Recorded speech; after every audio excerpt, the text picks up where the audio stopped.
My life is very boring. I have no social activities to do during the week. So basically Friday is my only day where I get to come out and socialise and be happy. And so yes, it's the highlight of my week and it's definitely the highlight of my life. Mixed Palette began 11.5 years ago. Initially with an organisation called Nelson Disability Services. They wanted to find some avenue to have a presence in Rockingham. So I suggested that we start with something creative, and at that point we called the group the Community Art Room, and we started with 3 people. Last year we were able to go to a hall that we're now in. Everyone's artwork is burgeoned. It's been fantastic. Mixed Palette uses creativity to demonstrate that everybody has strengths, not only in art. It's allowed them to present their personalities and the space and time to tell others around them who they are. There's a lot of self-esteem, even the smallest bit, about being part of something. And so I think that's what Mixed Palette offers. No, I've never done any art before until I came to Rockingham in 2007. Rebecca wouldn't mind me saying, when she first came, she would say, "I am dumb, I cannot do anything." And it actually brings tears to my eyes. I was only doing stick people at the time, but then Dad drew me a dog and then I went from there. She loved the dog that she had when she was living in the country. So she started to draw these sort of dog figures, and then she thought, well, maybe I can do clay. We arranged for her to have an artist to work with her, creating these little ceramic dogs. It took about 2 years for Beck to gather a bit of confidence and for us to work through many different styles and techniques to find what best suited Beck. And she has this tiny business selling quirky dogs. Rebecca was invited by a professional artist to take her small yellow dog, ceramic dog that she'd worked on, and turn it into a large piece for a park. And that was placed in an exhibition in Perth, and Melville Council bought it. We only just got there and someone said, "Someone bought the ceramic seat dog." I was in shock. Well, I've done different things like vases, stuff like that, but with people hidden behind them. What everyone needs is that little zing of, oh, I did this myself, you know, and that's universal. It's not a matter of scaling your ability to see what you can do. To even draw people is a huge step for Rebecca. Everyone has that creative self-expression capacity, and it's that little zing that's the start of that creative flow. I started out by drawing vases of flowers. That's a memory of when I was younger. I used to love sniffing flowers. But eventually my interest grew to dot paintings because I'm inspired by Aboriginal art. I've done portraits. I drew a portrait of Pink. I'd never drawn a portrait in my life, well, a proper one. At first I wasn't sure how to do a portrait, but I proved myself wrong. Candace sews beautifully as well. She's helping her mother cut out and sew aprons. She's putting her artwork on the apron, and just this morning I said, you know, need a name. And I said, well, you can call it Candace's Aprons, but it's pretty boring. She said, how about I call it Moggy? And my business is going to be Moggy. I really enjoy coming to art and exhibiting my work in exhibitions and selling them and getting money for them. I'm going to keep going with my art because I want to inspire people.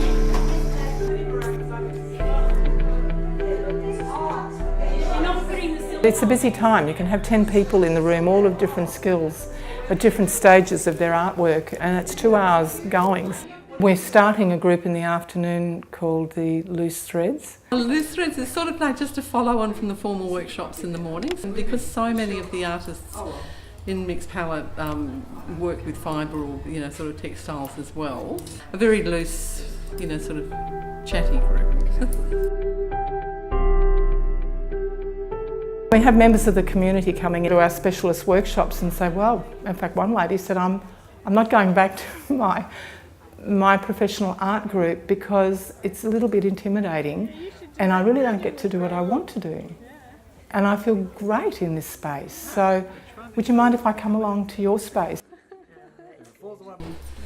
It's always had a very inclusive, giving philosophy, so anyone who comes into the group has always felt welcome, so that's something that all the artists and the supporters have always embraced as part of their sort of core values. So I have obviously learned an awful lot through attending Fridays, not just with art skills, but also making friendships and being part of a really amazing community group. It's like my extended family, so I really couldn't. I've got so much from being part of this group.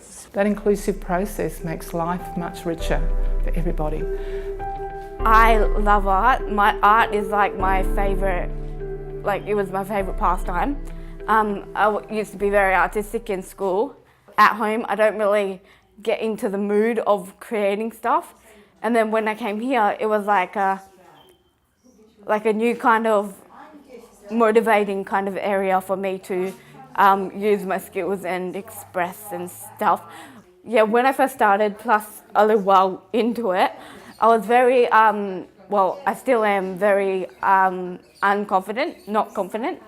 And so I was very not sure I could draw because I'm really bad at drawing eyes the same, probably because of my eyes. A delicate girl without a lot of self-esteem, but had the potential in there, often wouldn't finish work because she wouldn't think it would be any good. And she was the first person that we sponsored and worked with the artist and produced a beautiful self-portrait. If I were to do one before, I wouldn't do it the way she did it, but her insight made me realise that doing it the way she did it makes it better. The self-portrait is probably one of my most achieved acknowledgements, yes. One of the things I'm most proud of. I couldn't stop looking at it, I was so happy. Yeah. And everybody who came in, I was like, oh, and this is my portrait, it looks like me, can you see the similarity? When we had our exhibition at the end of last year, I was MC. I just loved it, it was amazing. Someone said something about me being an MC at another place. So now I'm going to Toastmasters, which is a place where you go to learn to speak in public and be confident.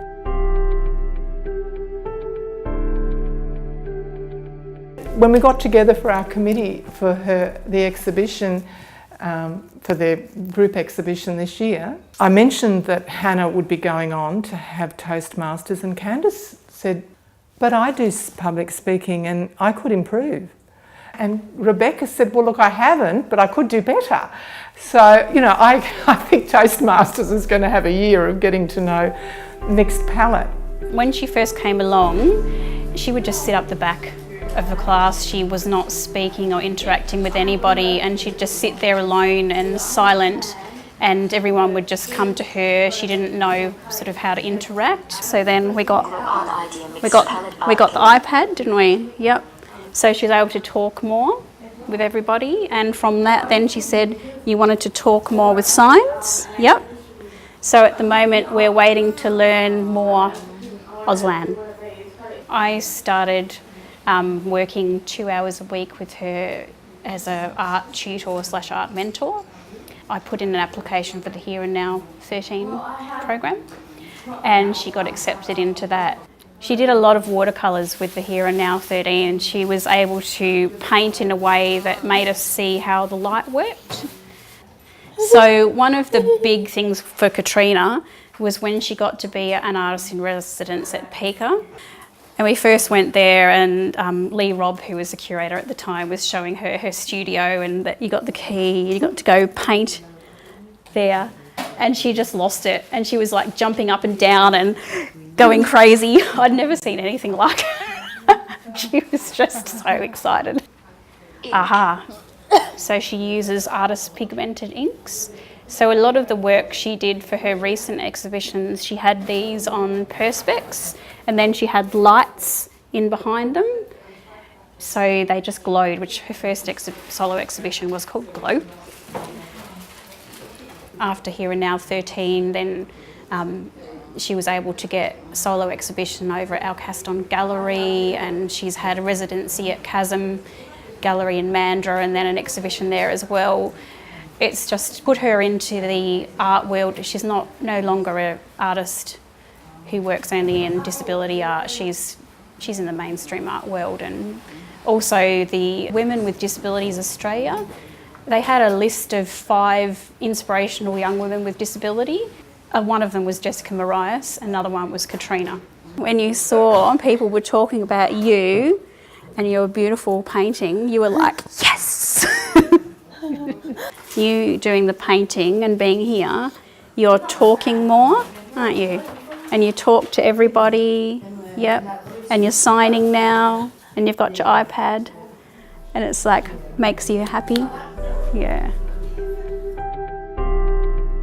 Last year we got a grant from Cannes in their innovative section to do a pilot on an online art program. We set it up for people who couldn't get out to regular art groups, who were isolated either through their own personal circumstances, through financial things, not being able to travel, being in the country.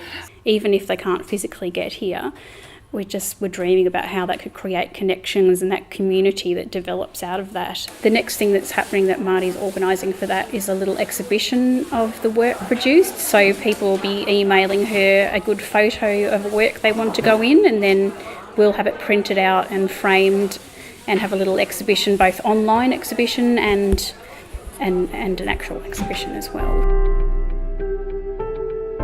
When we became incorporated, we were looking for people to be on our committee. But at that time in the afternoon, there were a couple of women, Candice and Rebecca, who often stayed on. And so they had a bit of a look in at what the committee was about. And you know, it was those 2 women who said, well, why can't we be on the committee? Having 2 people with intellectual disability on our committee meant that we had to change the way we approached committee work. It meant that time had to be put in beforehand so that the women understood what we were going to talk about and had a bit of time to mull over. The person who is most vocal in our committee is Rebecca, who's never been on a committee before, understands how a committee works from watching our committee, and realises that being on a committee means active involvement. I am a committee member with Mixed Palette. It's great when you remember what Evelyn tells you, finally. And that being the case, Katrina, who's often doing artwork or on the side when we have our committee meetings, indicated on her iPad that she wants to be a committee member. Julianne has pushed for a person to be with her, to sign with her so she can have that experience. It just can't help but be a wonderful year. It would be wonderful to see it grow and have more than just the Friday morning, to be able to have, you know, workshops every day of the week, to have artists who come in and are artists in residence. I think there's just so many places that it could go. In the future, I would hope that the local government, state government, you know, through the Department of Culture and the Arts, that there will be recognition of the importance of art groups like this to be able to function in local community, and to do that, to be recognised and appreciated by supporting them in whatever way they can, and not sitting back and making them struggle. To be able to have a art room, art space and stay, not have to move again. We can get bigger here, but it would be lovely if there was a mixed palette in Mandurah, up in Geraldton or somewhere, the same process happening, because it does work. When they first came, all of those ladies would have sat and said, I can't do art. I really can't do anything. A small space with the right environment and the right encouragement, and just great things happened. Katrina, Rebecca, Candice, seeing them at the very beginning of their journeys, and then just over the years, the steps they've taken, and how much they've learnt for themselves, for their own sort of personal development as well. And I think the biggest strengths for Mixed Palette are our core group of artists who have demonstrated our principles regarding inclusion and have never stepped away from growth, and have educated other people who've come into the art room. Obviously behind that is our approach to inclusion, but the strengths are the artists themselves.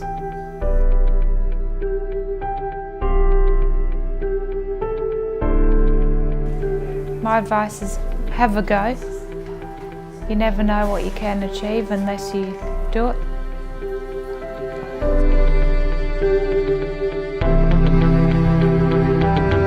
And it's Beck who steps up. She kind of comes across as a bit of the comedian.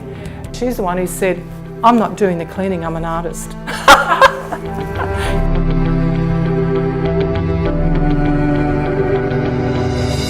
you want to talk?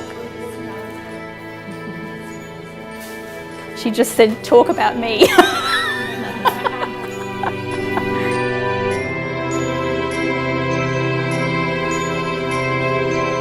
Everybody that comes here I love.